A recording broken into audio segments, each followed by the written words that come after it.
When we think about how extraordinary wealth is built, we usually picture constant, aggressive motion. We imagine the person dominating the boardroom, hustling 24/7, and ensuring they are always the loudest voice in the room. But constantly maximizing your offense, overreacting to every email, talking to fill every silence, and spending to prove your status actually prevents wealth accumulation. If you look closely at people who have built significant net worth, you find a completely different approach. They rely on a deliberate system of defense designed to override our default human instincts. To understand why this is necessary, we must look at the leaky bucket. Most of us unknowingly leak our three vital resources into the outside world: time, leverage, and capital. By deploying specific rules of restraint, we plug those leaks. This shifts the equation from reactive survival to a process where resources stay put and grow. Before we get to the financial mechanics, we have to look at the environment where those decisions are made. It usually looks a lot like this: quiet, still, and completely uninterrupted. You've likely heard the advice that successful people wake up at 5 a.m., but the specific time on the clock is completely irrelevant. The real mechanism at work here is structural scarcity. This chart shows exactly what structural scarcity looks like. A standard 24-hour timeline reveals that the typical 9 to 5 window is dictated entirely by external demands, other people's meetings, urgent messages, and competing priorities. It is structurally chaotic. But the early morning is one of the rare windows where nobody else is competing for your attention. Claiming just 1 hour of entirely undemanded, protected time every day might feel minor in the short term, but over a decade, that hour compounds. It creates a massive volume of focused planning time that most people simply never access because they spend that same window reacting to the first notification of the day. And because this is about undemanded time rather than a strict alarm clock setting, it works universally. A shift worker or a parent can achieve the exact same result by claiming whatever window in their own day is genuinely quiet. Your time only belongs to your own priorities if you actively claim it before the rest of the world gets a vote in how it's spent. That same discipline of restraint applies directly to how we interact with others. Put most people in a high-stakes professional scenario or an uncomfortable boardroom silence, and the urge to speak becomes overwhelming. We assume that projecting dominance means controlling the conversation, but speaking less forces genuine listening. And listening is the only reliable way to uncover what a market, a client, or a competitor actually needs, rather than what you assumed they needed. In any business transaction, information is a highly valuable, finite asset. As we see in this balance scale model, every unnecessary sentence you speak is a literal leak of that asset. You are handing over data that tips the balance of leverage away from you. When you sit in strategic silence, it forces the opposing side to act. Uncomfortable with the void, they will frequently offer up unprompted concessions or reveal their own hand just to keep the conversation moving. Mastering your talk-to-listen ratio removes the social awkwardness of silence. It turns a pause into a defensive weapon that protects your leverage and forces the market to reveal its true position. Protecting your time and your leverage eventually leads to accumulating capital. And here we hit the third rule: protecting that capital from the impulse to show it off. The wealthiest individuals frequently live behind an unremarkable aesthetic, deliberately hiding their net worth. They do this to avoid the literal mechanism of lifestyle inflation, the act of spending money explicitly to visibly signal success to peers. Take a look at this financial pipeline diagram. The math is highly rigid. Every single dollar routed towards visible status is a dollar that dissolves into empty air. It is permanently removed from the reciprocating loop of asset generation. The psychological trap driving that top pipeline is a bottomless pursuit. It is the attempt to cure internal insecurity by purchasing external validation. There is always a newer car or a larger house to signal next. People who break the cycle install a strict filter. They differentiate between spending capital for genuine private utility versus spending it purely for public perception. Active filtering drastically increases the volume of funds retained for actual compounding.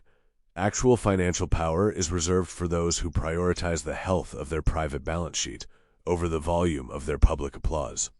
Waking early, talking less, and hiding wealth together form a unified architectural system of defense. To build extraordinary wealth, you have to deliberately stop giving away your time to the reactive, your words to the uncomfortable, and your money to the insecure. Applying these rules shifts your daily behavior. You move out of a state of constant leakage and into a state of stockpiling the raw materials required for success. You can test this starting tomorrow. Protect a 45-minute window before your day begins. Count your talk-to-listen ratio in your next meeting, and aggressively question the motivation behind your next status purchase. True wealth is defined by what you fiercely refuse to give away. From the moment we enter the workforce, we are handed a specific equation for success. The premise is simple: log grueling hours, outwork everyone else, and the money will inevitably follow. We celebrate the hallmarks of this hustle culture everywhere. We wear 60-hour work weeks like badges of honor, boast about being the last car in the parking lot, and treat a constantly packed calendar as proof of our ambition. Yet an anomaly hides in plain sight. Millions of people follow this exact blueprint to the letter. They push themselves to absolute physical and mental exhaustion, and they still have zero significant wealth to show for it. The sheer volume of broke workaholics breaks the standard formula. It proves that raw physical or mental effort, on its own, cannot be the actual mechanism that drives financial success.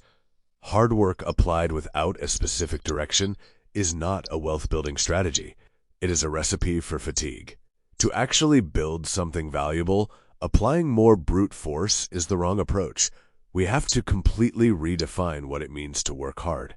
The mechanical reality of building wealth requires a highly specific type of effort. To be useful, hard work must be directed. An enormous amount of professional energy gets poured into low-leverage tasks. These are the endless emails, the routine status updates, the tasks that feel productive in the moment but leave no lasting impact. High-leverage activity operates on an entirely different axis. Look at these two graphs side by side. The oscillating line on the left is linear effort, trading hours for dollars. The curve on the right is compounding value. This upward momentum happens only when you direct your effort towards creating an asset, developing a skill, or growing a business relationship. Notice how the linear worker on the left can grind for 60 exhausting hours, yet their value barely moves.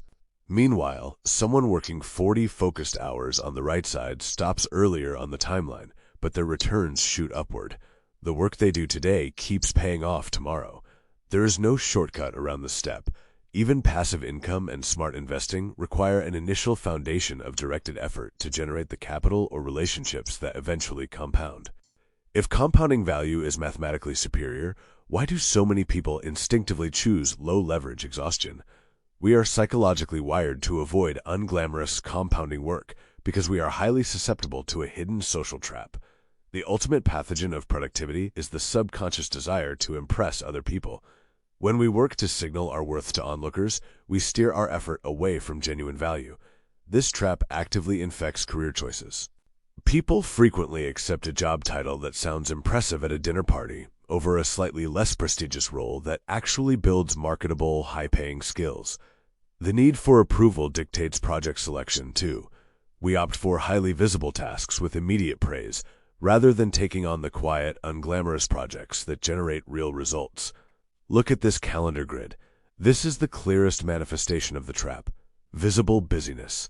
A packed calendar looks chaotic, but it also looks highly impressive to onlookers.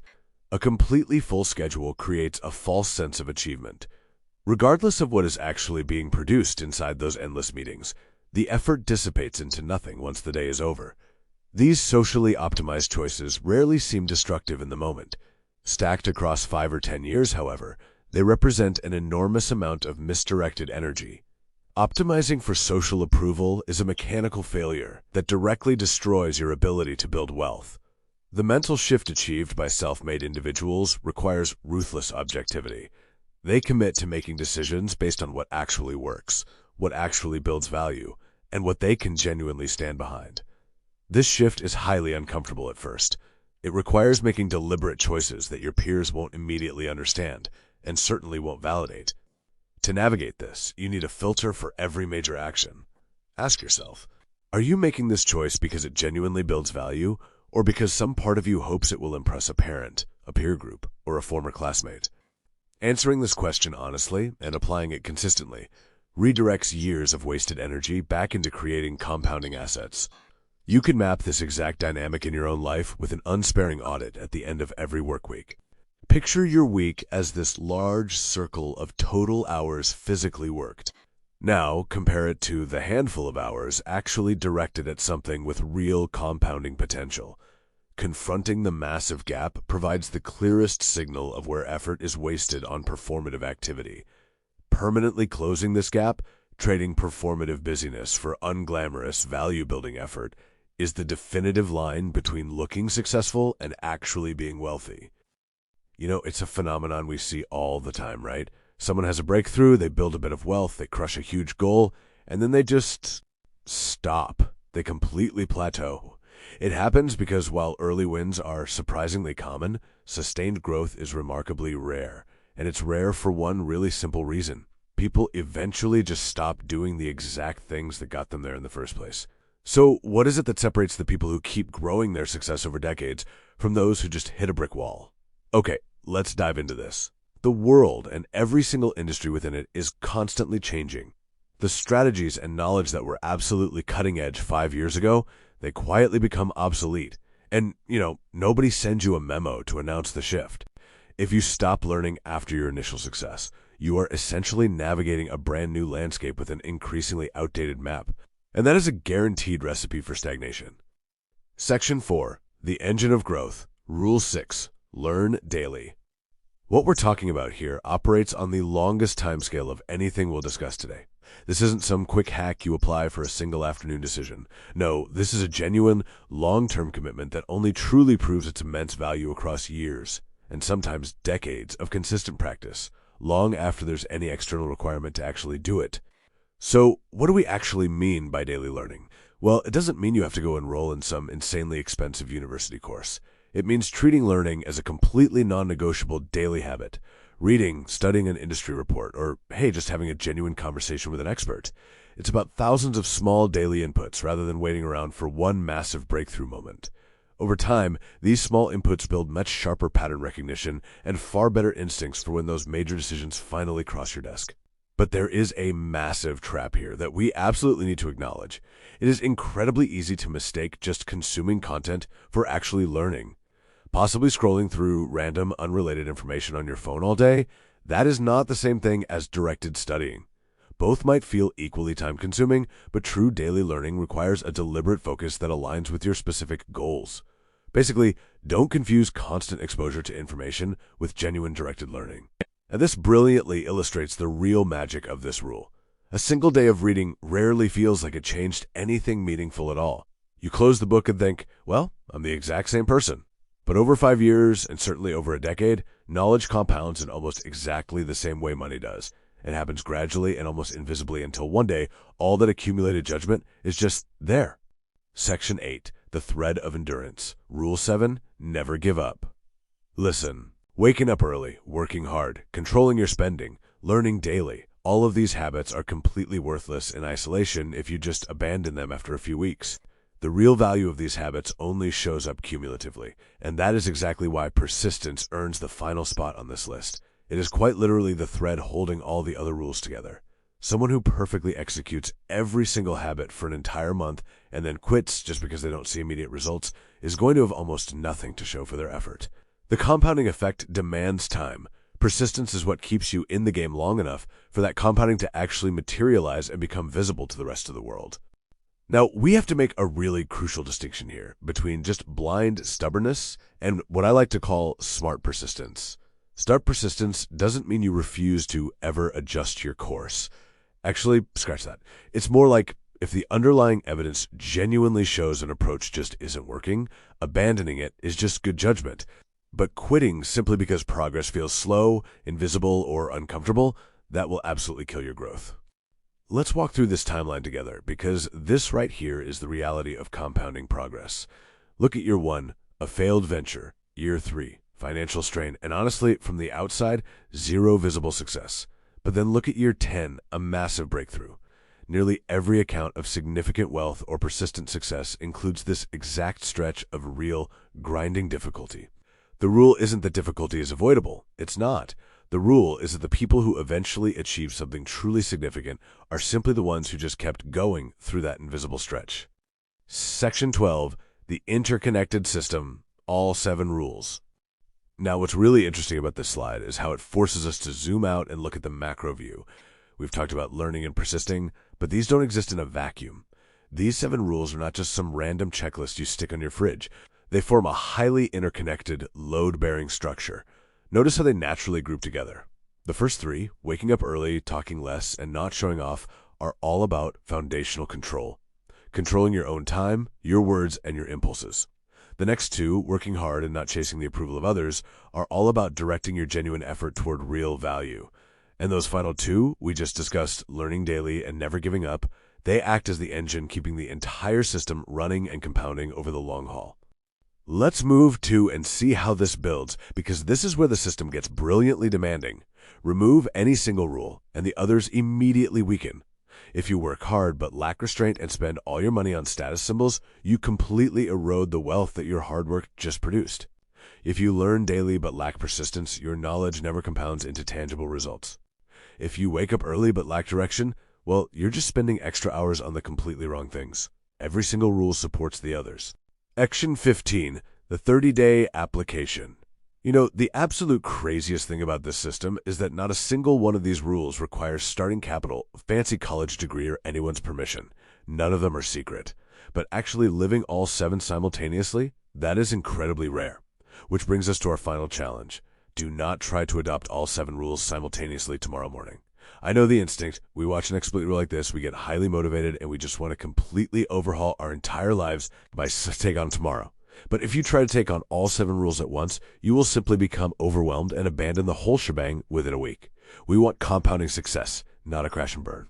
Instead, we use the rule of 30. This is basically the anti-overwhelm method. I want you to pick just one single rule from the list of 7. Give that one specific rule your real, entirely dedicated focus for the next 30 days. Master it. Let it actually become a habit. Only after 30 days of consistent execution should you even think about adding a second rule. Building this foundation one break at a time is going to get you so much further than trying to build the whole house in a single day. So I'm going to leave you with this question to answer for yourself today. Which of the 7 rules did you flinch at the most while we were going through them? Be honest with yourself. Identify your absolute weakest link right now and make that specific rule your 30-day focus starting today. Because true compounding success isn't just about knowing the list. It's about becoming the person the list describes. So, which rule are you starting with?